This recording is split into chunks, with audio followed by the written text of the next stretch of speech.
Come on in to Margaret McSweeney's Kitchen for Kitchen Chat, where every week you'll meet chefs, cookbook authors, foodies, gourmets, and just plain people who love to eat.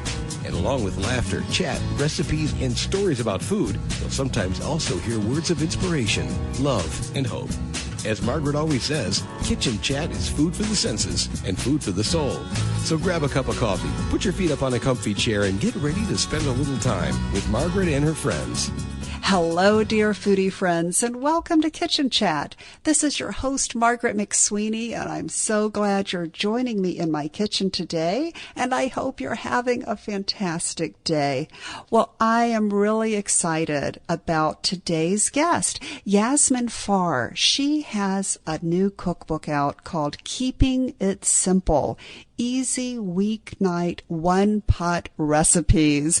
And this is something we can all enjoy and strive for to make our hectic lives a bit easier each day. So Yasmin, thank you so much. Welcome to Kitchen Chat. Oh, thank you so much for having me. I am just thrilled with this new book. It is a page turner, and I love how you do keep it simple. What is the inspiration within your own life that inspired you to keep it simple? Definitely. Well, thank you so much for the kind words. Basically the inspiration for the book is a column I had for Series Eats that was One Pot Wonders. And at the time I was writing the column, I was a hotel and restaurant inspector. And so I was traveling 2 to 3 weeks of every month and was on the road a lot and eating out. So when I came home and had to develop the recipes, I wanted to make something that was easy enough to do because I was super tired, but also was relatively good for me because I've been eating out so much. And so that's the same approach I took with making the recipes for the book because, you know, even if people aren't traveling all the time, I think we all lead really busy lives. So it's nice to have food that's easy to make, you know, but it's also interesting and not boring, but doesn't take a lot of effort and makes us feel good because, you know, we cook for ourselves and it has a lot of vegetables in it or is really pretty, you know, that kind of thing. So that was my aim with creating the book. Oh, and I love it. And listeners, you will be so inspired by the pictures, the recipes, and the ingredients. You really do capture some of your travels, I assume, with Thai lemongrass and coconut chicken soup. Did you travel around the world with your traveling? I did. I was really fortunate to really get to see a lot of the world, you know, a lot of the U.S., North America, Asia. And I also personally just love to travel. And I think whenever I do, I get really inspired by the food that I eat. So you definitely see that in my recipes, like you said. Yes, it will bring great fragrance to the kitchen. And I love, too, because this is something I really haven't thought about, but it is important, especially with today's traveling, about foods to bring on planes. Yeah. What are some foods that we can bring? Because there's so many delays at times, and we end up, you know, needing to eat something. What do you recommend for that? So there's a few things that I always do is I love edamame. It's really easy if you cook a batch ahead of time and have in your bag. So I think a lot of times on planes, you just kind of want to snack on something. You know, you're sort of bored, but you don't want to eat like anything too salty because you'll get dehydrated. Right. So I think edamame is really great. And then I also love nori sheets, which sounds sort of weird. So I used to travel with these massive, but big squares, like tucked behind my laptop. But now they make these little snackable ones. And again, that kind of gives you that crunchy, it's a little salty, but something that keeps you going, you know, if you have delays and you're stuck on the runway for hours, which unfortunately always happens, you know? Yes. And these are all featured in your cookbook then? Some great recipes for that? Yeah, a lot of the recipes you can take, like the grain salads make really wonderful leftovers the next day. And, you know, so like the curried lentils, things like that you can eat cold. And that have a lot of vegetables that are kind of light. So those would definitely work for bringing on the plane. Wow. And I love these exotic ingredients, truly taste of the culinary world. but you also have some great tips. Would you mind sharing with us a money-saving tip for using saffron? And let's explain to some of the listeners who might not know about saffron. Saffron, I mean, it's so beautiful. If you ever had it, like, this is a risotto Milanese, that gives anything it touches basically this beautiful, like, sunset orange hue. It smells incredible. It tastes really rich, and it adds so much flavor to a dish. And it's used a lot in Persian cooking. And the problem is it's really expensive. And so there are these gorgeous little threads that you get. And so while it is so wonderful to use, it is kind of pricey. So a trick that my mom and my grandmother actually taught me is to take a small pinch and you grind it up into a powder.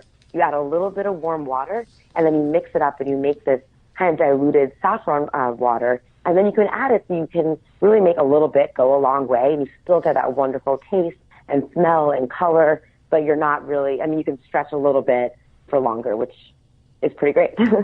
Wow. And I love that you mentioned your grandmother. Did she have such an incredible influence on your cooking? She did. She's a wonderful cook, and she used to cook a lot for us when we were kids. And my dad also really loves cooking. He, I think, really instilled that love in us as well. And as a family, it was really important to them that we always had dinner around the table. So no matter what time any of us got home, we always had to eat together, which sometimes was really annoying because you were hungry and you'd be calling, like, hurry up, like, get home, we want to eat. But I think so many wonderful memories from my childhood were around the dinner table and even in adulthood. So I think food will always be, an expression of love for me because of that. And it's just such a great way to bring people together and create beautiful memories. So. Oh, it is. And how ironic. I just opened your book and it's on my mama's chicken. Yeah. Is there something really special about this? Is it a special taste memory for you? Yeah, so my mom is someone who's a really good cook, but didn't always love it. So we'd always joke when we were kids, like, oh, what's for dinner? Chicken. Because she had a rotation of 4 chicken recipes she would make all the time, and 1 salmon one. And they were all really good. So this is kind of a nod to my mom's chicken. She made one with saffron and black peppercorns and rice. So this recipe is kind of, bringing that back a little bit. Oh, that is very special. And do you still cook with family in the kitchen? Oh, yeah, all the time. And whenever I go visit my parents, my dad's always like, he basically makes my 3 favorite dinner dishes. So we have so much food every time. And it's always like, what should we eat? What should we cook? And, we shop together. So it really is a great bonding thing for our family and really important to us still. Oh, that is special. And it's all about keeping it simple. What do you think is the one thing that home chefs just get overwhelmed with and why they can't seem to keep it simple? Well, I think a lot of recipes have a lot of different ingredients in them and things like that. But I think one thing when you're either kind of new in the kitchen or really busy, it's hard to know where to start and how to approach a recipe because they give you all these things to do, everything to prep and make, and it can be a little overwhelming. So in my book, I have something called efficiency moves, and that tells you how to approach a recipe, like what to do, where to start, what to do in downtime, whether it's drinking a glass of wine or cleaning up or checking your phone. But it kind of helps people to know what to do when in a recipe, so you don't really have to think. You kind of just can do this. And I mean, you can also ignore it if you want, but I think the aim was really to get the stress out of it so it can be enjoyable and it can be fun and it can be simple. Yes. Oh, this is just going to be a great resource for myself and the listeners. I am so intrigued too, because what seems to be important, and it's personally important to me recently in my journey and my health journey, is looking at cholesterol-friendly dishes and what it's like to have genetic high cholesterol and work in food. Yeah. So I basically learned when I was 8 years old that I had this. And I talk about it in the book, and I think it's one of these things that is actually a blessing. It's unfortunate to have any kind of genetic issue and health issue, but at a young age, I really learned how important it was to, balance what I was eating, look at my emotional health, mental health. And like you said, it's hard when you work in food because you are surrounded by it. You want to eat a lot, try a lot. I mean, I think we all feel like that. But, Yes. you know, I feel really fortunate that at a young age, I kind of had to learn all of these things. And so my focus in the book was really trying to not use a lot of cholesterol-heavy foods. I mean, there are some in there, but what I found, it really is about balancing and finding what feels good for your body, you know, after you eat it, when you make it. And so, yeah, that's like the approach I took with the recipes in the book. Great. And how to keep it delicious. So yes, exactly. That is wonderful. While feeling good. Yes, because so many of us out there have some dietary restrictions and concerns, and there is such a focus on health and everything these days. So I am personally excited to do a deep dive into these wonderful recipes. How would you say your culinary journey began? You worked in food and everything, but how did you take that step, that passion that you have for food, and turn it into what it is today?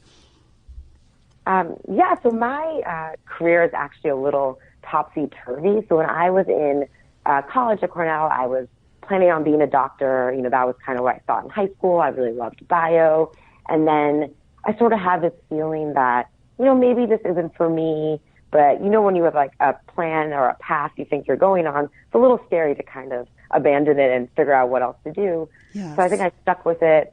And then I realized, you know, this isn't what I want to do. And I worked at a hospital just to double check, but then realized that, you know, food and travel and cooking was really a lifelong passion. I just didn't think I could make it a career. So I moved to New York, started working at a publishing house, and then went to NYU, where they have this wonderful food studies master's program. And I think from there, my career really took off because they had a relationship with Food and Wine magazine at the time. I'm not sure if they still have it, where a few students are able to work at the magazine for a few months. So I was one of the students that was picked. And I think that's where my career really took off. And I was able to turn this passion into something more. Wow. And now you're a successful entrepreneur in the culinary world. And any advice, because we have a lot of women entrepreneurs who tune in to Kitchen Chat, any advice on the business front that you would like to share with them, if, you know, to encourage them in their own businesses? Yeah, I mean, I think it's definitely very exciting, but also really scary. And I think for me personally, it was really hard to send out like cold emails or pitches because there's always that fear of rejection or worry or what are they going to say. And, you know, at the end of the day, either people are going to respond well or ignore you. And that's usually the worst that's going to happen. But I think you kind of have to just push through that scary bit and then you'll reach a more rewarding side. And definitely just, stick with it. You know, there can be times where you feel really down. I definitely did. And I was like, where's my life going? What am I doing? Like, what else would I do? But, I think if you really stick with it and kind of push that fear aside, you'll get to where you want to be. Oh, those are great words of encouragement and wisdom for those entrepreneurs out there. But let's go back to the kitchen. And I am so intrigued. You're talking about making compound butters with ghee for roasting chicken. Can you chat with us about ghee and compound butters? I'm not sure what that is. Yeah. So compound butter is usually when you mix it with something else, like, and it's great because you can basically make a butter more flavorful, but I use ghee, which is a clarified butter. It's used a lot in Indian cooking and has a really high smoke point, so you can use it for high heat cooking. And I just love the smell. Like if you ever heat it, it's super nutty and fragrant and really delicious. And so I mix it with harissa, which is a Tunisian paste, and it's really flavorful, made with peppers and different spices. So it adds a ton of flavor really quickly. And so when you use it with something like, or I think there's also a miso chicken in there as well, it's a great way to mix it together and put it like in the chicken under the breast and then, or on top of it, and it just infuses the whole thing with a ton of flavor. And it just smells amazing. And it's just a great way to add a ton of flavor to a dish. Oh, that does sound good. And I'm so curious too. You talk about why you should wrap fish in prosciutto. Please explain. It's a great, well, I think with fish it can be tricky because it can be overcooked or cooked badly a lot, and there's a lot of kind of fear around that, I find, with home cooks. But this is a really simple way to do it because it basically makes this like wonderful prosciutto like jacket around the fish. So it infuses it with salty, delicious flavors as it cooks. And it's a really easy way to make sure you don't overcook the fish. And it's just super simple. And a lot of the fat cooks off of the prosciutto and then seasons the fish in it. And then you have this like crunchy layer outside and the soft silkiness of the fish. So it's really great to make for yourself or for friends because it doesn't take a lot of work. It's actually in the chapter that's called Looks More Impressive Than They Are, which is really great. So I think this is one of those dishes that looks really impressive, but it doesn't take a lot of work and it's really tasty.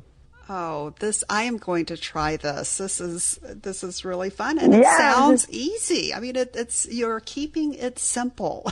I love how you're doing and you that. Eat it. Yeah. Yeah, no, this is great. And then also within the book, listeners, you can find out about easy and foolproof ways to roast a whole fish. Now, that is something I've never had the courage to do. I actually have an essay that's titled "Don't Let Whole Fish Scare You" because I don't want people to be scared because it's really so simple. It's definitely within your wheelhouse, but I know it feels like one of those really intimidating things. And then filleting the fish can feel difficult, but there are instructions in there that are really easy. And you can also YouTube it as well if you want a visual. I know everyone's very visual these days, but It takes 20 minutes. It's really beautiful. It's delicious. It's really good for you. So I really feel like this is something people can do. So I hope that they read that essay and, feel empowered to go try it at home. Oh, I'm having flashbacks of maybe a Julia Child episode. Did she inspire you at all in your journey? Reading about definitely. her? Her career is so incredible and how she started so late in life, but then really accomplished so much. And she had a really fun attitude about cooking, which I enjoyed. And I think cooking can seem stressful these days, but, part of what I want to do with the book is bring the fun back to it. It is so much fun, not just to do it for yourself, but with other people. Definitely, I loved her approach to food. Oh, this is great. And I love your approach to food. You are keeping it simple and making it fun. Yasmin, thank you so much for being on Kitchen Chat today. Thank you so much for having me. It was really fun. Oh, and listeners, make sure you check out Keeping It Simple. I'll have a link on my website, kitchenchat.info. You can find it on Amazon and also visit with Yasmin online. You can find her at Yasmin Fahr, Fahr, and definitely pick up a copy of her book so you can keep it simple and keep it fun in your kitchen. And always remember to take a moment and savor the day. Thanks for joining Margaret for Kitchen Chat today. Margaret would be so excited for you to drop by and visit with her at kitchenchat.info, where you'll enjoy podcasts, blogs, recipes, tips from chefs, and even great giveaways. She invites you to share your recipes and kitchen stories too. As Margaret always says, savor the day.